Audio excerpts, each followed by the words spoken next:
रहमानिर्रहीम रब्बिश्रह ली सदरी व यस्सिर ली अमरी वहलुल उक़दतम मिन लिसानी यफ़क़हू क़ौली rabbi ज़िदनी इल्मा. Dear students of class 10th, today our topic is the equilibrium constant expression and the law of mass action. Now the question arises, what is the law of mass action?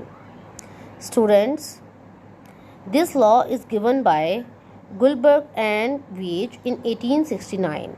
This is a universal law, and this law is only valid for reversible reactions and dynamic equilibrium equations.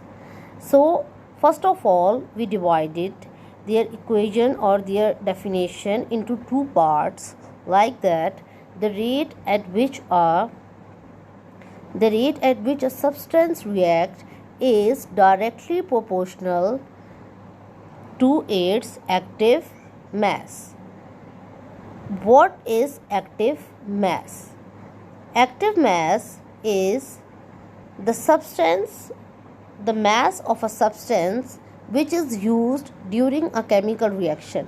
यानी आप ये समझे कि substance हम किसे कहते हैं, यानी रिएक्टेंट्स को. ये रिएक्टेंट्स हैं, इनको हम कहते हैं कि जो सब्सटेंस आपस में रिएक्ट कर रहे हैं, वो जो है रिएक्ट कर रहे हैं वो डायरेक्टली प्रोपोर्शनल है किससे, एक्टिव मैस से. और what is active mass? Active mass कहते हैं वो सब्सटेंस जो इस्तेमाल हो केमिकल रिएक्शन के दौरान. इसका मतलब है कि अगर आपके पास A 40 ग्राम है और B 40 ग्राम है, अब ये रिएक्शन है, इसके इनिशियल स्टेट में आपने A 40 ग्राम और B 40 ग्राम लिया. फाइनल स्टेट में आपके पास A 25 ग्राम आया एंड B भी आपके पास 15 ग्राम आया. तो यूज्ड आपके पास कितना हुआ, A 15 और B 25. अगर आपके पास A 15 और B 25 यूज़ हुआ है तो ये आपका कौन सा मैस है, एक्टिव मैस, यानी एक्टिव है जिसने रिएक्शन में पार्टिसिपेट किया. अब इन दो एक्टिव मैसेज में से रेट किसका ज़्यादा है? यकीनन B का ज़्यादा है. B 25 इस्तेमाल हुआ है तो रेट ऑफ रिएक्शन B का ज़्यादा है. Now the second part of this law is and the rate of a reaction is directly proportional to the product of active masses.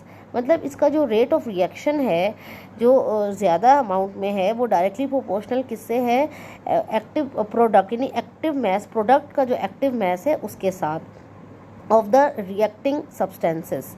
ये लॉ एक यूनिवर्सल लॉ है और ये एक उन रिएक्शंस पे होता है जो रिवर्सिबल रिएक्शन है, जिनमें ये डबल एरो आपको नज़र आ रहा है, ये रिवर्सिबल रिएक्शन की साइन है.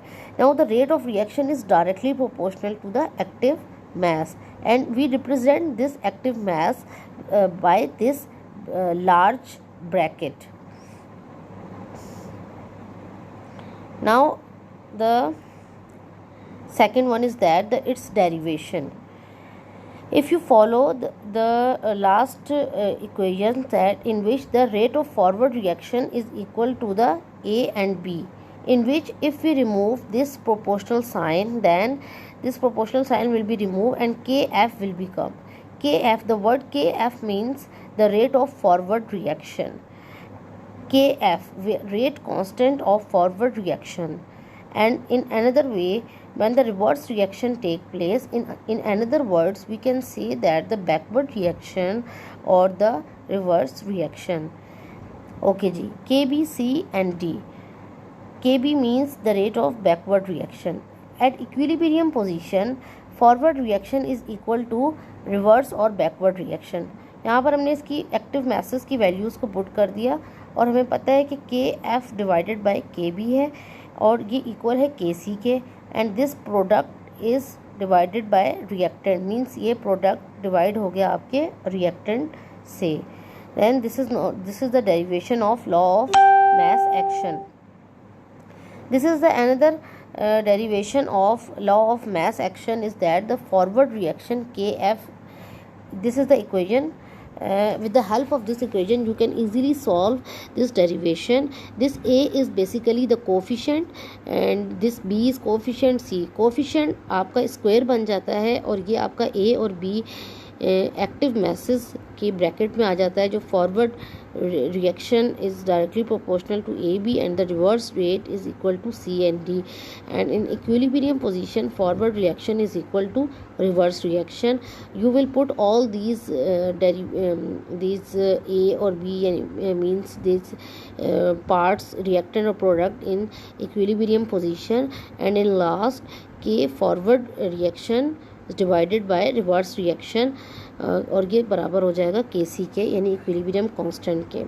This is one of the example of the equilibrium constant in which the initial rate of the reaction is this type.